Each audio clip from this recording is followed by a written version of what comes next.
आ जा पाती, लेकिन मैं लंगड़ी हूँ। गुड़िया बेटी, क्या आपको भी बेर खाने हैं? हाँ मम्मा, मेरा दिल तो बहुत है, मगर मैं लंगड़ी हूँ। मेरी बेटी लंगड़ी है तो क्या हुआ, उसकी माँ तो स्वस्थ है। चलो आज मैं आपको बेरी के पेड़ पर ले जाती हूँ। आप भी जग्गू कुक्कू की तरह डाल पर बैठकर खूब बेर खाना। अब जल्दी चलो। फिर एक टोकरी में गुड़िया को बिठाकर मम्मा चिड़िया भी घर से बाहर चली जाती है। खट्टा मीठा बेर है, दिल कर रहा है इसकी गुठली भी खा जाऊं। नहीं जग्गू, गुठली नहीं खाना, बेर बहुत है, तुम बेर को ही खाओ। मैं तो कुछ बेर अपने घर भी लेकर जाऊंगा। कोको दोस्त, वो देखे आपकी मम्मा भी इसी तरफ आ रही है, शायद उन्हें भी खट्टे मीठे बेर खाने होंगे। फिर मम्मा चिड़िया गुड़िया के साथ पेड़ पर बैठ जाती है। गुड़िया तो कई महीनों के बाद घर से बाहर आई थी, वो बहुत खुश होती है। यहाँ कितना अच्छा लगता है, खुला आसमान, चारों तरफ पेड़ पौधे और ताजी ताजी हवा। लो गुड़िया बहन, ये बेर खाओ, ये और भी मजेदार है। ऐसे वो तीनों गुड़िया को बेर तोड़ तोड़ कर खिलाते हैं। दूर छिपी हुई बुरी चील उन पर नजर रखे हुई थी। अरे वाह, एक साथ 4-4 शिकार है, किसी एक का खात्मा तो हो ही जाएगा, बड़ी तेज भूख लगी है। फिर वो बुरी चील धीरे धीरे बेरी के पेड़ तक पहुंच जाती है और एकदम से उन्हें घेर लेती।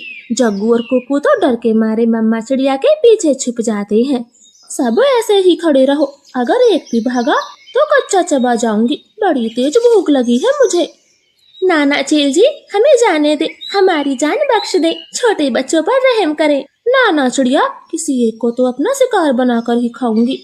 चील उनके सामने बैठी थी, तभी धीरे से जग्गू कौवा कुक्कू के कान में बोलता है, कुक्कू दोस्त, इस चील को गुड़िया को सौंप देते हैं, वैसे भी गुड़िया लंगड़ी है, ये जी कर क्या करेगी, कम से कम हम तीनों की तो जान बचेगी। जग्गू की ये बात सुनकर कुक्कू तुरंत अपनी माँ से बोलता है, मम्मा मम्मा, गुड़िया को यहीं छोड़ दो और चलो यहाँ से, हम अपनी जान बचाते हैं।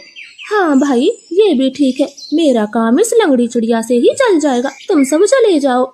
चील ने इतना कहा ही था कि तभी रानो चिड़िया जोर से चील को धक्का मारती है और पेड़ से नीचे गिरा देती। जग्गू कुक्कू, गुड़िया को साथ लेकर यहाँ से भाग जाओ, मैं इस चील को आपके पीछे नहीं आने दूंगी, बेटा जल्दी से भागो यहाँ से।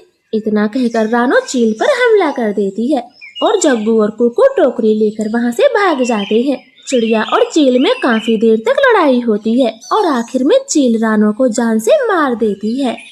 मरगी, छोटी चिड़िया मरगी, मुझसे लड़ने चली थी, अब तेरा मांस में मजे से खाऊंगी। कुक्कू भाई, मम्मा अभी तक घर नहीं आई।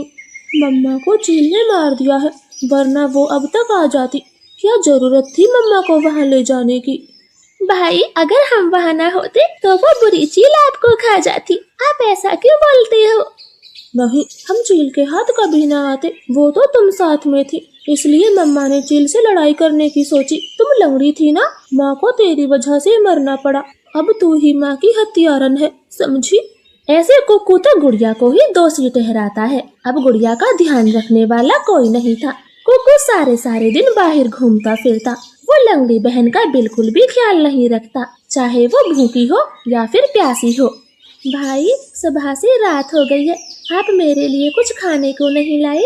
जंगल में भोजन की कमी हो गई है, अपना पेट भरना ही बड़ा मुश्किल है, ऐसे में तेरे लिए दाना कहाँ से लाता? ऐसा बोलकर कुक्कू तो सो जाता है। गुड़िया को पूरी रात नींद नहीं आती, क्योंकि वो तो कई दिनों से भूखी थी।